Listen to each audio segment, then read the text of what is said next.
오늘 말씀은요,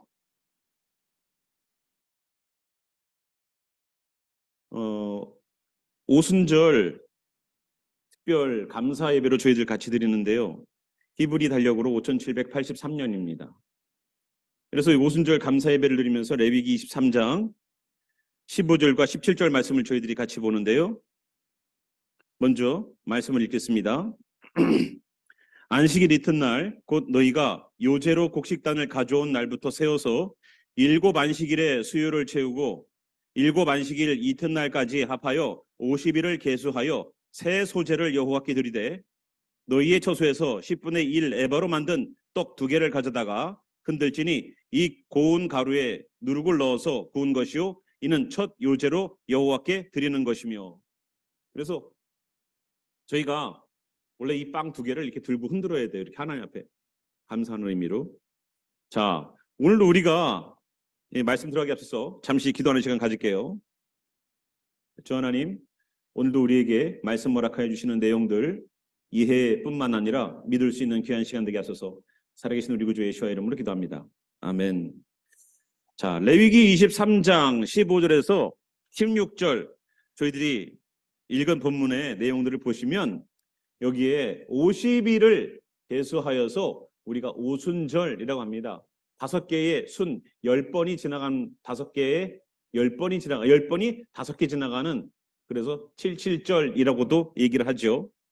그래서 1년에 남자들은요 7개의 여호와의 절기 가운데에 3번은 하나님의 얼굴을 배우라고 얘기를 합니다. 그래서 3번은 무조건 하나님의 성전이 있는 예루살렘으로 와서 예배를 드려야 돼요. 거기에 말씀이 신명기 16장 16절에 나와 있습니다. 그래서 3번에 나와 있는 그런 얘기처럼 하나님 앞에 그 사람들이 나와야 되는 거예요. 그런데 그냥 나오는 게 아니라 빈손으로 오지 말라는 겁니다. 빈손으로. 나는 돈이 없는데요? 그러면 자기의 형편대로 드리라는 거예요. 절대 빈손으로 오지 말래요. 아무리 가난해도 주머니에 펜이 한 장은 있겠죠. 요즘 뭐 펜이 땅에 떨어져도 죽지도 않는데 내가 드릴 수 있는 형편의 최선의 것을 하나님께 드리는 것이 바로 절기에 드리는 제사의 예물입니다. 그래서 감사 예물을 주님께 드리는 것, 그래서 빈손으로 오지 않게 하나님 하시는 거죠. 그래서 저희가 지난주에 오늘 우리가 오순절이고 성령 강림주일이니까 특별하게 헌금을 좀 준비해 주십시오라고 제가 거의 헌금 설교는 안 합니다. 그죠? 근데 그 부탁을 드린 이유가 이 말씀에 근거한 것이라는 것을 여러분이 아시기 바랍니다. 그래서 이 오순절에 대해서 저희들이 좀 더 들여다보면은요, 이스라엘의 7개의 절기 중 4번째 절기입니다. 그래서 성막에 여러분 들어가 보시면 옛날에 예루살렘 성막에 들어가면은 메노라라고 하는 촛대가 있죠. 메노라라고 하는 촛대가 있는데 저 뒤에 그림도 있죠. 이 메노라라는 촛대가 4번째의 오순절의 자리입니다. 첫 번째가 유월절, 2번째가 무교절, 3번째는 초실절, 4번째는 오순절, 가운데 축이죠. 그리고 5번째 나팔절, 6번째 대속제일, 7번째 초막절까지 7개의 하나님의 절기가 있습니다. 우리가 신약에서 예수님을 믿었지 구약을 믿었습니까? 라고 어떤 분들은 절기에 대한 이야기를 전혀 알지도 못하고 그래 성경이 있으니까 그냥 읽어는 봤는데 그것이 무슨 의미인지 모르시는 분들 많으실 거예요. 근데 하나님이 언제 절기 없애라는 말을 단 한 번도 한 적이 없습니다. 그리고 예수님도 절기에 관한 얘기가 아니라 율법에 관한 얘기를 하면서도 율법을 폐하지 말라. 나는 완성하러 왔다. 율법을 내가 폐하러 온 것이 아니요 완성하러 왔다는 얘기를 하셨습니다. 그러니까 율법은 우리가 절기는 가서 제사를 드리지는 않지만 절기의 의미와 절기에 대한 어떤 기념의 어떤 모든 것들은 주님께 올려드려야 된다는 거예요. 그래서 이 촛대의 특징이 뭐냐면요 7개의 줄기가 다 연결되어 있다는 겁니다. 연결되어 있대요. 다. 그죠? 보시면 알지만. 그래서 가운데 축을 중심으로 양쪽으로가 모양이 똑같죠?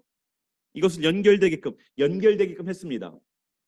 이걸 하나님께서 모세 보고 하나의 덩어리를 쳐서 만들으라고 그랬는데요. 모세가 만들 수 없었답니다. 너무 정교하고 한 덩어리로 이걸 다 하다 보니까 여기는 만들었는데 여기서 부러지고 막 그래가지고 안 됐대요. 결국은 그래서 저 재료를 하나님께 드릴 때에 하나님이 만들으셔서 주셨다라는 이스라엘의 고전에 관한 이야기가 있습니다. 저희 성경에는 없습니다. 그러니까 그 정도로 저게 굉장히 어려운 기술이 요하는 거죠. 그런데 이 네 개가 네 번째 축을 중심으로 이렇게 가지가 연결되어 있다라는 것을, 그게 특징이라는 겁니다. 연결되어 있다. 그래서 이 모든 절기가요, 예수님과 예수님의 사역을 얘기해 주는 겁니다. 그냥 절기가 아니에요. 하나님께서 뭐 언제 뭐 6월절 날 뭐 양 잡고 우리는 그냥 절기로만 알죠. 그런데 절기가 아니라 뭐예요? 예수님과 연관이 있다고요. 그 첫 번째 6월절은 어떻습니까? 우리의 죄를 속량하는 어린 양으로 오셔서 우리의 죄를 없이 하기 위해서 잡혀서 죽으시는 예수님이 십자가 지시는 것이 어린 양 죽는 것처럼 죽었어요. 또 무교절은 어떻습니까? 무교절은 우리가 여기 있는 빵은 유교병이죠. 누룩이 들어간 빵입니다. 부풀었습니다. 그러나 우리가 무교절 때 먹는 빵은 아무것도 이스트가 들어가지 않은, 누룩이 들어가지 않은 그런 딱딱한 빵이에요. 왜냐하면 급하게 그걸 먹고 나온다는 그런 의미가 있습니다. 그래서 죄가 없으신, 누룩이 없으신 예수 그리스도를 상징해요. 그래서 무덤에 들어가 계셔도, 예수님이 무덤에 들어가 계셔서 사망 권세가 그를 잡고 있지만 그의 죄 없으심이 드러나는 시간이 바로 무교절입니다. 그리고 그 결과가 어떻습니까? 초실절로 나타나는 거예요. 초실절. 부활의 첫 열매. 저 초실절 때는 뭐 합니까? 보리를 추수하죠. 겨울에 그 굶주렸던 이들이 보리가 추수되어서 첫 단을 꺾어가지고 하나님께 드리는 것. 그때는 완전히 단을 꺾어서 드렸습니다. 이렇게 빵으로 밀가루로 제조되지 않았습니다. 굶주렸던 그들의 배를 다시 채울 수 있도록 보리단을 꺾어가지고 첫 단을 딱 드린 것이 바로 예수님의 부활이에요. 그래서 예수님은 어떻다고요? 잠자는 자들의 첫 열매가 되셨습니다. 그리고 그 다음에 어떻습니까? 오순절은 어때요? 오순절은 어떤 예수님을 나타내? 성령으로 내주하시는 성령으로 내주하시는 예수님을 보여주고 있어요. 그러면 그 다섯 번째 절긴 나팔절은 어떻습니까? 공중재림하셔서 여기 있는 믿는 자들을, 죽은 자들을 먼저 부활시키시고 예수님을 믿는 자들을 공중으로 데리고 가는 예수님의 공중재림이 있죠. 다시 오실 예수님을 뜻해요. 다섯 번째 대속죄일은 어떻습니까? 대속죄일은 이방인들인 우리에게는 상관이 없는 겁니다. 유대인들, 이스라엘 사람들에게만 상관이 있습니다. 그 대속죄일을 통해서 지금까지 예수님을 구세주로 믿지 않는, 하나님은 믿는데 예수님을 메시아로 믿지 않는 사람들이 믿고 나오는 회개의 자리로 하나님 만드십니다. 그래서 예수님이 이스라엘 백성들을 용서하시고 그는 주님께서 죄 없이 하시는 일들이 일어납니다. 그리고 초막절, 마지막 초막절, 수장절이라고도 하고 초막절이라고 하고 장막절이라고도 하는 그 초막절에는 주님께서 오셔서 이 땅의 모든 이들을 속량하셔서 주님의 나라로 데리고 가시는 그러한 일들을 하는 거죠. 그래서 이 하나님의 그 7가지의 절기는 예수님의 구원의 사역과 밀접하게 연관이 있어요.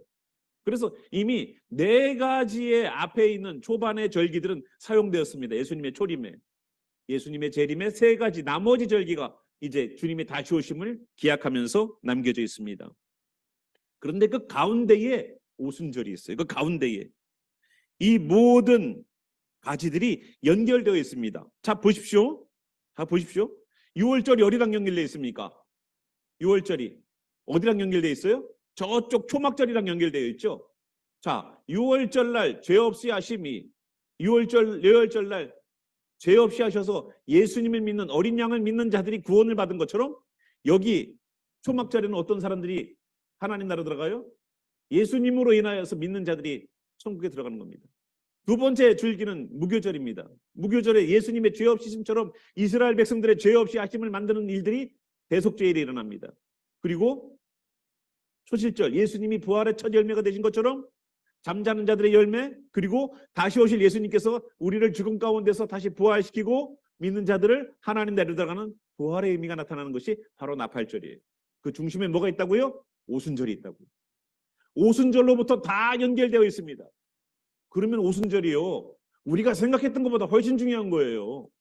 물론 예수님의 부활도 중요하고 우리가 예수님 태어났다라고 말하고 있는 크리스마스도 중요하겠지만 오순절이 얼마나 의미 있는지, 성령 강림이라는 것이 얼마나 우리에게 큰 의미 있는지를 볼 수 있는 우리가 되길 바랍니다. 그래서 성령 안에서 우리가 대속당한 우리 예수님의 그 모습들을 다 우리가 유월절, 무교절, 소실절을 통해서 이야기가 다 됐지요. 그래서 우리가 구약에서는 어떤 일이 벌어집니까? 오순절날 구약에서는 어떤 일이 벌어져요? 모세가 십계명을 받고 내려오는 날이 바로 오순절이에요. 신약에서는요. 신약의 오순절은 무슨 일이 있었습니까? 성령님이 내려오셔서 우리에게 주신 바 된 것이 바로 오순절날이 있었습니다. 그런데 똑같은 일이 벌어져요. 구약에서 모세가 십계명을 받고 내려오자마자 십계명인 가운데 뭐가 있습니까? 다른 신을 섬기지 말라. 십계명의 내용이 있죠. 근데 내려오자마자 뭘 섬기고 있었어요? 금송아지를 섬기고 있었어요. 그 금송아지 때문에 3,000명이 죽었습니다. 그죠?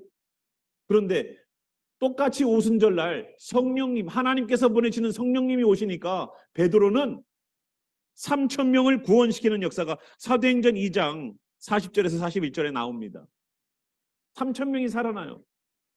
3,000명이 율법으로는 죽지만 성령 안에서는 사는 겁니다. 사람이요, 율법을 지키면 분명히 신앙이 죽습니다. 아유, 오늘도 주일날인데 교회 안 가면 내가 안 되지. 혹시 천국 못 갈까 봐. 내가 11조 빼먹으면 안 되지. 벌 받을까 봐. 속은 율법에만 붙여 있어요. 성령의 사람은요, 그 모든 걸 안 지켜도 된다가 아니라 성령의 사람은요, 기쁨으로 지키는 거예요. 종과 아들의 차이가 뭔지 아십니까? 종은요, 시키는 거를 어거지로 해요.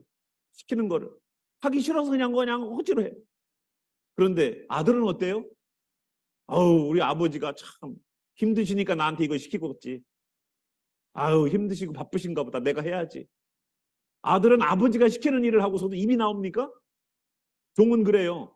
시키는 거를 어거지로 하면 입이 이만큼 나와 있어. 근데 아들은 어때요? 기쁨으로 감당하는 거예요. 야, 그래도 내가 힘이 이 정도 세졌네. 우리 건국이가요. 요즘 조금 지가 운동도 하고 한다고 해갖고 무거운 거 있으면 자기가 든대요. 나도 들 수 있는데 자기가 든대요. 그래, 들어라. 조금씩 성장하면서 아버지를 깨닫고 아버지에 대해서 배려할 줄 아는 것, 그게 아들이에요. 무거운 걸 아버지가 들고 있는데 옆에서 구경하고 있다. 그거 종놈이지. 그죠? 정말로 주님의 사람이 되어서 여기 있는 것처럼 3,000명이 구원받는 귀한 일들에 우리가 나설 수 있는 우리가 되길 바랍니다. 이제 오순절은요, 성령이 임하시는 날로 완전히 우리들에게는 바뀌어버렸어요. 율법 때문에 죽는 두려운 날이 아니라 성령 때문에 살아나는 그 귀한 날이 되었습니다. 예수님의 영이자 하나님의 영이 우리들에게 임재하는 귀한 시간이 되었습니다. 그래서 하나님의 자녀들 속에 내주하시고 내재하시는 일들을 하는 거예요. 만약에 예수님이 지금까지 영생하시면서 지금까지 복음을 전하고 계신다면 어떤 일이 벌어질까요? 이렇게 특별하게 오순절 같은 이런 절기가 되면 예루살렘 성으로 다 모이라고 했지 않습니까? 그럼 예수님도 거기가 계셨어야 되죠. 그러면 여기 미국 땅에는 안 계시고 한국 땅에는 안 계시고 저 다른 나라에는 예수님이 있을 수가 없어요. 그런데 성령님으로 가시니까 어떻습니까? 우리 안에 내주하실 수가 있는 거예요. 내주하실 수가 있는 거예요. 성령님이 온 우주에게 우리가 진짜 저 별 사이에 숨을지라도 바다 끝에 가서 거할지라도 거기에서 우리와 함께 계실 수 있는 분이 바로 성령님, 바로 예수님이 되셨어요. 하나님이 되셨어요. 그래, 우리가 하나님과 우리가 뗄래야 뗄 수가 없어요. 저 북한의 성도들이 다 예수님 믿는 것 때문에 잡혀가도 아오지 탄광 같은 데 가서 죽을 고생을 해도 여기에 있는 예수 그리스도를 빼내갈 수가 없어요. 공산당이어도 빼내갈 수가 없어. 주일날이 되면은 아무런 움직임도 없이 꼼짝달싹 못하게 앉혀놔도 이 심령 속에서는 성령의 예배가 드려지고 있어요. 빼앗아 할 수 없어요. 그게 성령님의 역사예요. 그래서 성령님을 주셨죠. 그러니까 성령이 오시는 것은 기쁨의 시간이 되는 거고 감사의 시간이 되는 겁니다. 요한복음 15장 20절에는요. 성령이 하시는 일에 대하여서 분명히 성경에 있는 이야기를 통해서 하고 있습니다. 성령께서 오셔서 하시는 그 일이 뭐냐면요. 예수님을 증거하는 일들을 하시더라고요. 말씀을 읽어보니까요. 내가 아버지께로부터 너희에게 보낼 보혜사 곧 아버지께로부터 나오시는 진리의 성령이 오실 때에 그가 나를 증언하실 것이요. 누가요? 성령님이 나를, 예수님을 증언하신대요. 그러면 성령님이 하시는 일은 증언이에요. 누구를? 예수님을. 오순절의 성령의 임재는요, 하나님의 7가지 절기들 모두를 예수님이라고 증거하고 있는 거예요. 절기가 7개지만 그것은 우리가 하나님 앞에 드려야 되는 그런 절기가 아니라 다 예수님을 말하고 있는 거야 라고 말하고 있단 말이에요. 성경은 창세기부터 요한계시록까지 다 예수님만을 얘기하고 있어요. 아닙니까? 예수님만을 얘기하고 있어요. 그러니까 예수님이 빠지고서 신앙생활 한다는 건 말조차 안 되는 거예요. 여러분, 이 빵을 만들 때 없어서 안 되는 가장 중요한 인그리디언트가 뭡니까? 밀가루예요, 밀가루. 어떤 분은 얘기해요. 밀가루처럼 주님의 사랑은 빵을 만들 때 들어가는 밀가루와 같습니다 라는 얘기를 했어요. 그 말은 뭐예요? 빵 만들 때 밀가루가 안 들어가면 빵을 만들 수가 없는 것처럼 주님의 사랑과 주님의 것이 아니면 아무것도 할 수 없다는 것을 얘기해 주고 있어요. 여기는 여호와의 절기도 어떻습니까? 하나님의 절기 어때요? 하나님께서 정말로 예수 그리스도를 보내셔서 이 땅에 주님의 사역을 감당케 하시고 다시 오실 주님을 기다리게 하시는 그 모든 절기의 초점이 누굽니까? 바로 예수님이에요. 바로 예수님. 성령님을 중심으로 해서 유월절도, 성령님을 중심으로 무교절도, 성령님을 중심으로 모든 절기들이 이해되어져야 돼요. 성령님이 아니고서는 예수님을 믿는 것도, 성령님이 없으면 죄사하는 것도, 성령님이 없으면 부활도, 성령님이 없으면 아무것도 안 된다는 것을 얘기해 주고 있다고요. 그래서 성령이 중심축에 있는 거예요. 거기에 다 가지가 연결되어 있는 겁니다. 거기서부터. 그리고 똑같이 연결되어 있는 거예요. 좌우 대칭으로 이렇게 연결되어 있는 거예요. 베드로는 2장 23절에서 얘기합니다. 예수님에 대하여서 어떻게 증거하고 있는가? 베드로는 주와 그리스도라고 하나님이 하셨다는 거예요. 하나님께서 예수님을 주와 그리스도가 되게 하셨다고 얘기합니다. 그렇게 증거하고 있는 거예요. 예수님을 뭐라고 증거한다고요? 주와 그리스도. 정말로 중요한 컨셉입니다. 주님이 된다는 것은 이것이 성령님께서 임하신 이유예요. 성령님이 제자들에게 임하셔서 그들의 입을 통해서 나간 그 내용은 예수님은 그리스도시다, 메시아다, 예수님은 주님이시다라는 얘기를 해주고 있는 겁니다. 그래서 그 복음이 되신 예수 그리스도께서 하나님이 보내신 하나님의 사심을 하나님께서 다시 우리 가운데 살아나심을 증거하고 증언하는 것이 목적이에요. 누구에게? 유대인과 이방인에게. 그래서 두 빵을 만들으라고 그러시는 거예요. 유대인들은 왜 두 빵을 만들어야 되는지 몰랐죠. 기왕 밀가루 한 단위 이번에 농사가 너무 잘 돼가지고 가루가 많이 나왔는데 빵 한 3덩이 만들면 안 될까? 아니, 딱 2덩이만. 구약과 신약을 뜻하고 복음과 성령을 뜻하고 율법과 성령을 뜻하고 복음을 뜻하고 유대인과 이방인을 뜻하는 저 빵. 저들에게 복음이 증거되는 거예요. 고린도전서 12장 2절에는요. 이런 말씀을 하시더라고요. 고린도전서 12장 3절에 보니까 성령으로 아니하고는 누구든지 예수를 주시라 할 수 없느니라. 성령으로 아니하고는 누구든지 예수를 주시라 할 수 없느니라. 우리는요, 예수님을 주님이라고 애들도 알아요. 애들도. 예수님을 주님이시라. 근데 성령이 아니면 안 된다는 얘기는 뭘까요? 우리는 그냥 쉽게 주님은 우리들의 주님이라고 얘기를 하는데 왜 우리는 성령이 아니면 안 된다고 성경은 써놨을까요? 우리가 주목해야 될 것은요, 예수님을 구세주가 아니라 메시아가 아니라 주님이라고 고백하는 것이 성령이 아니면 안 된다는 거예요. 여러분 다 구원받고 천국 가고 싶죠? 교회 다니는 이유는요, 천국 가려고 오는 거예요. 명쾌하게 내 죽어서도 갈 나라를 만들어 놓는 거라고요. 주님께서 예비한 장소니까. 내가 거처를 마련하고 오겠다고 했잖아요.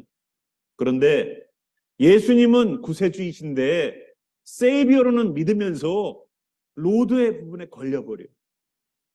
예수님은 구원자이시자 주님 아니십니까? 아니세요? 나는 그냥 천국만 가면은 끝이에요. 어떻게 해서든 세상에서는 마음대로 살고 주일날만 와갖고 온전하게 예배드리면 나는 구원 받았지. 내가 몇 년 전에 구원 받았지. 그 구원을 잃겠어? 학생이요, 원하는 대학교를 들어가도 그 학교에 학생으로 졸업장을 받기 전까지는 내가 공부를 게을리하면은요 퇴학시켜버려요. 하나님의 나라, 하나님의 백성으로서 구원받았다고 열심히 산다고 했지만 주님의 말씀은 등에다 언제부턴가 던져버리고 몸만 교회에 와 있으면 낙제예요, 낙제. 하나님 안에서 내 안에 성령님이 없으면 안 되는 거예요. 성령님은 있어도 되고 없어도 되는 분이 아니에요. 성령님은 가장 중요한 분이에요. 그래서 우리들에게 무엇을 요구하고 있는가? 성령이 아니고서는 예수님을 주님이라는 고백을 할 수가 없게 만든다는 거예요. 입으로는 우리가 주님이라고 오늘도 고백하고 내일도 고백하고 밤날 고백하고 할 수 있지요. 하지만 내 삶의 위기 앞에 주님이신가? 내가 돈 떨어졌을 때에 주님이신가? 내가 병들었을 때에 주님이신가? 내가 힘들 때에 주님이신가? 그때 성령이 아니고서는 주님이라고 부를 수 없어요. 누군가가 내 목에다가 총을 들이대고 너 예수 믿을래 아니면 죽을래 할 때 나는 그래도 예수 믿을래. 그 고백이 나오는 게 성령이 아니고서는 안 되는 거예요. 내가 편하게 내가 집에서 쉴 때에 교회에서 편하게 예배 드릴 때에 예수는 그리스도, 예수는 주 이런 찬양을 해도 내 신앙의 위기 가운데에서 나오는 고백이 진짜 고백이에요. 편안한 가운데 하는 고백 누가 못해? 우리 집에 금송아지 있어요. 누가 못해? 정말로 내 신앙의 위기 가운데에서 정말로 주님을 찾고 주님이라고 주님을 찾는가? 그것이 진짜 신앙이라고요. 그게 진짜. 그래서 고린도전서 12장 3절에서 그 말씀을 하신 거예요. 그래서 여기에서 우리가 주님이라고 하는 것을 구원자가 아니라 주님이라는 데 초점을 맞추고 있다는 것을 우리는 봐야 됩니다. 구원자로는 믿고 있지만 주님으로는 따르지 않는 인생들. 예수님은 구원자이시지만 나에게 주님은 아직 안 되죠. 주님, 이 부분은 아직 내놓을 수가 없습니다. 주님이라고 말을 하지 말아요. 그러면 성령이 임재하시면 어떤 증상이 일어나느냐? 내가 내 자의로 얘기하지 않습니다. 성령님이 오셔서 제일 먼저 하신 작업이 뭔지 아시죠? 우리들의 혀부터 붙잡았어요. 성령의 말하게 하심을 따라 사도행전 2장 4절에 나옵니다. 성령의 말하게 하심을 따라. 내 말이 아니에요. 내 말은 늘 부정하고 불평하고 원망하고 비방하고 미워하는 말밖에 안 나와. 하루 종일 여러분 우리가 하는 말을 녹음해놨다가 저녁에 한 번 들어보세요. 내가 무슨 말을 많이 하고 있는가. 맨날 그냥 지지고 볶고 싸우는 얘기만 하지. 성령의 인치심이 있어야지만 주님으로 고백할 수 있는 거예요.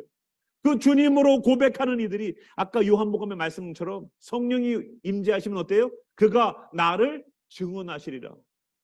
아무나 예수님 믿으라고 증언하는 게 아니에요. 교회에서 전도하라고 하고 증언한다고요? 교회에서 시켜서 어거지로 하는 거? 정말로 내가 아는 사람이니까 교회 데리고 가고 싶어서? 아니요.